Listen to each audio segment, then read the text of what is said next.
The security camera footage showed exactly what investigators needed to see. Russell Williams, decorated colonel of the Canadian Air Force, methodically walking up the driveway in running shoes and carrying a duffel bag. It was 2:47 a.m. on September 17, 2009. He had been inside this house before. He knew exactly where he was going. Inside, 38-year-old Marie-France Comeau was asleep in her bedroom, unaware that her life had intersected with a predator who had been watching her, studying her, planning this moment for months.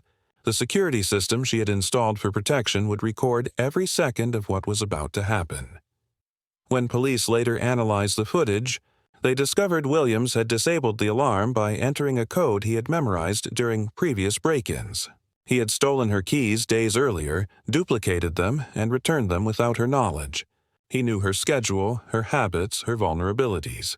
He had been inside her bedroom closet, leaving evidence of his presence that served as both trophy and threat. Detective Maria Rodriguez had investigated dozens of stalking cases, but this one was different. This wasn't just harassment or following or threatening messages. This was systematic predation by someone who understood police procedures, security systems, and psychological manipulation. A man who commanded Canada's largest Air Force base had been systematically breaking into women's homes for 2 years, escalating from fetish burglary to sexual assault to murder. The investigation that followed would expose not just a predator, but a systematic failure that allowed a decorated military officer to hunt his prey undetected for months. The evidence would reveal not just crimes, but a methodology that was both sophisticated and chillingly calculated. The case that began with a home invasion would expose the most comprehensive trail of digital and physical evidence in stalking case history, and reveal how the obsessive stalker's desire to get inside would ultimately lead to his exposure and downfall. The Ottawa suburb of Tweed was typical lakeside country living. Modest homes, friendly neighbors, and a sense of safety that came from knowing everyone within a 5-mile radius. Marie-France Comeau lived in a converted cottage along the water, teaching music at a local school and maintaining the quiet lifestyle that rural Canada provided. Russell Williams fit seamlessly into this environment. At 46, he commanded CFB Trenton, Canada's largest and busiest Air Force base, overseeing thousands of personnel and participating in community events. His wife, Mary Elizabeth Harriman, worked for the Ottawa Heart Institute, and they owned a cottage in Tweed that served as their weekend retreat. To outsiders, Williams was the embodiment of Canadian military excellence, decorated, respected, and seemingly dedicated to service. He had been promoted rapidly through the ranks, served in Afghanistan, and was being groomed for even higher positions within the Canadian forces. His reputation was spotless, his security clearance beyond reproach. But beneath this facade was a secret life that would shock even seasoned investigators. Williams wasn't just a military commander. He was a systematic predator who had been documenting his crimes for over 2 years. His methodical approach to stalking, breaking, and entering revealed a sophisticated understanding of forensic science, security systems, and psychological manipulation. The Ottawa area provided the perfect hunting ground for Williams. The rural settings meant isolated homes, limited police presence, and neighbors who trusted authority figures. His military position gave him access to information, resources, and a respect that made him virtually above suspicion. September 17, 2009, began like any other weekday for Marie-France Comeau. She left her teaching position at 3:45 p.m., stopped for groceries, and arrived home at 4:30 p.m. Her routine was predictable. Enter through the front door, disable the security system, check mail, prepare dinner. She had no idea that every moment of her evening was being documented by someone who had been inside her home before. Williams arrived at the cottage at 2:47 a.m., having driven from his Ottawa home specifically for this encounter. The security camera he had previously installed in Comeau's home, under the guise of a concerned neighbor offering security advice, captured him approaching with the same calm demeanor he used during official military functions. His running clothes and duffel bag were chosen for functionality rather than concealment. The entry was textbook Williams. He disabled the security system using a code he had memorized during previous break-ins, entered through the back door he had unlocked on an earlier visit, and moved through the house with the familiarity of someone who had studied the floor plan extensively. He knew exactly which floorboards creaked, which lights were automatic, which rooms had motion sensors. Comeau was asleep in her upstairs bedroom when Williams entered. The path he took was precisely calculated. Through the kitchen where he had previously stolen her keys, up the stairs he had climbed during reconnaissance missions, past the family photos he had rearranged as trophies. Every step was documented by the cameras he had installed, creating a video diary that would eventually become evidence against him. The encounter that followed was characteristic of Williams' escalating behavior. Rather than immediate violence, he focused on control and documentation. He photographed Comeau sleeping, arranged her clothing for optimal positioning, and created the type of evidence he had been perfecting throughout his crime spree. The level of planning was evident in every detail, from the lighting he had adjusted to the staging he had prepared. However, this encounter would be different from Williams' previous crimes. Comeau woke up during the intrusion and attempted to fight back. The struggle that ensued was captured on multiple cameras, creating a real-time record of Williams' transformation from fetish burglar to violent predator. The audio recordings captured her pleas for mercy and his systematic response to eliminate a witness who could identify him. The method Williams used to kill Comeau reflected his military training: precise, efficient, and designed to minimize evidence. He bound her with ligatures, used techniques that would appear consistent with military training, and created a crime scene that initially appeared to be a random burglary gone wrong. The level of forensic awareness was unprecedented in Canadian criminal cases. After the murder, Williams spent over 2 hours at the crime scene, documenting the scene, rearranging evidence, and creating the type of controlled environment that had defined his crime spree. He didn't just commit murder. He created a comprehensive record of his methodology, as if he were preparing a textbook for future serial predators. The exit was as systematic as the entry. Williams locked all doors, reset the security system, returned keys to their original positions, and even watered plants in the kitchen to maintain the appearance of normalcy. His final act was to adjust the security cameras to provide the best possible view of the crime scene, creating evidence that would later help convict him. When Williams left the cottage at 5:15 a.m., he had created one of the most comprehensively documented home invasion murders in criminal history. The evidence he left behind would include fingerprints, DNA, photographs, videos, and a detailed timeline that provided investigators with an unprecedented view into the mind of a systematic predator. Lead Detective Maria Rodriguez approached the investigation systematically, understanding that home invasion cases required careful attention to forensic evidence, behavioral patterns, and victim-offender relationships. The complexity of the Williams case demanded coordination between multiple law enforcement agencies and forensic specialists. The initial crime scene analysis revealed evidence that contradicted a random burglary theory. The precision of the entry method, the disabled security system, the controlled movement through the house, the rearrangement of evidence suggested someone with detailed knowledge of both the residence and forensic procedures. This level of sophistication pointed toward a perpetrator with either criminal experience or military training. Physical evidence collection was comprehensive and methodical. Fingerprint analysis revealed partial prints on multiple surfaces, including door handles, furniture, and items that had been moved during the crime.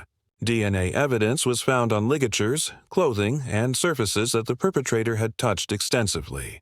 The quantity and quality of biological evidence was unusual for a crime scene where the perpetrator had taken steps to minimize. Forensic presence. The most significant evidence came from the security system itself. Williams had installed the cameras while posing as a helpful neighbor, but he had also documented his installation process. The digital evidence showed him adjusting camera angles, testing motion detection, and providing technical advice that demonstrated expertise with security systems. This created a comprehensive record of his presence at the home. Digital forensics revealed the extent of Williams' surveillance activities. His computer contained thousands of photographs documenting his break-ins, organized by date, location, and type of crime. The collection included over 80 separate incidents spanning more than 2 years, creating a systematic record of escalating criminal behavior that demonstrated clear progression from voyeurism to sexual assault to murder. The investigation expanded when DNA evidence linked Williams to multiple home invasion cases throughout the Ottawa region. The similarity in methodology, disabling security systems, entering through previously identified access points, rearranging evidence, created a pattern that suggested systematic predation rather than random criminal acts. The geographical distribution of crimes indicated a perpetrator with detailed knowledge of the area. Phone and internet records provided crucial timeline evidence. Williams's movements could be tracked through cell tower pings, credit card transactions, and security system logs. The data showed he had been near victims' homes during critical time periods, often while maintaining his official schedule as base commander. This created a disturbing parallel life that he had managed for months. However, the most significant breakthrough came from analyzing Williams' military service record. His assignments provided access to areas where multiple crimes had occurred. His security clearances gave him access to information about potential victims, and his training in forensic science explained his expertise in evidence manipulation. The intersection between his professional and criminal lives was unprecedented in Canadian law enforcement. The investigation revealed that Williams had been documenting his crimes comprehensively. Digital evidence showed he had created spreadsheets tracking his break-ins, organized photographs by type and date, and even maintained notes about his observations. This level of organization suggested someone who viewed his crimes as achievements rather than just criminal acts. Physical evidence tied Williams to additional crimes beyond the Comeau murder. Similar fingerprint patterns, DNA evidence, and crime scene methodology linked him to dozens of previous break-ins and sexual assaults. The pattern showed systematic escalation that had gone undetected for years, despite multiple investigations into individual incidents. The case was evolving from a single home invasion murder into a complex investigation involving dozens of crimes, hundreds of pieces of evidence, and a perpetrator whose dual life had allowed him to operate undetected for years. Williams' systematic approach to crime had made him one of the most comprehensively documented serial predators in Canadian history. The investigation took an unprecedented turn when forensic analysis revealed Williams had been documenting his crimes not just for personal gratification, but as part of a systematic effort to understand and improve upon his methodology. The level of documentation suggested someone conducting research rather than simply committing crimes. Digital forensics revealed Williams had been studying serial killer cases, analyzing investigation techniques, and developing countermeasures designed to frustrate law enforcement efforts. His computer contained research files on famous cases, psychological profiles of stalkers, and technical specifications for security systems. He wasn't just imitating serial killers, he was studying them to improve his own techniques. However, the most disturbing revelation came from analyzing Williams' military service records against his criminal timeline. He had been committing home invasion sexual assaults while commanding a military base during wartime deployments. His ability to maintain this dual existence demonstrated a level of compartmentalization that exceeded typical criminal behavior. The investigation uncovered evidence that Williams had been using his military position to gather intelligence about potential victims. His access to personnel records, security clearances, and base housing information provided him with detailed knowledge about women's routines, home layouts, and family situations. This wasn't random predation. It was systematic targeting based on privileged information. Physical evidence tied Williams to crimes that predated his home invasion spree. Similar fingerprint patterns and crime scene methodology linked him to burglaries and break-ins as early as 2007, suggesting his escalation to violence had been gradual and methodical. The progression showed clear signs of someone who had developed expertise in criminal behavior. However, The investigation also revealed Williams' critical mistake. His systematic documentation had created an evidentiary trail that was both comprehensive and irrefutable. Every crime had been photographed, timed, and cataloged. Every victim had been researched, surveilled, and targeted using techniques that left digital footprints traceable to his military equipment and personal devices. The most significant discovery came from analyzing Williams' psychological profile. The systematic nature of his crimes, the comprehensive documentation, and his ability to maintain a double life suggested someone who viewed his crimes as achievements rather than compulsions. He wasn't driven by uncontrollable urges. He was conducting systematic experiments in predation. Digital evidence showed Williams had been preparing for his eventual apprehension. He had researched legal defenses, studied serial killer trials, and documented the mistakes that led to previous perpetrators' convictions. His crimes were so systematically documented that they served as a comprehensive guide to both his methodology and his counter-investigation techniques. However, Williams' preparation had created a paradox. The comprehensive evidence he collected to understand and improve his crimes became the comprehensive evidence that would convict him. Every photograph, every timeline, every victim profile served as testament to his systematic predation. He had become the primary witness against himself. The investigation revealed that Williams had been planning crimes that escalated beyond his current activities. Research files showed he had been studying multiple victim scenarios, cross-country travel patterns, and advanced surveillance techniques. The comprehensive nature of his research suggested he was preparing for a significant expansion of his criminal activities.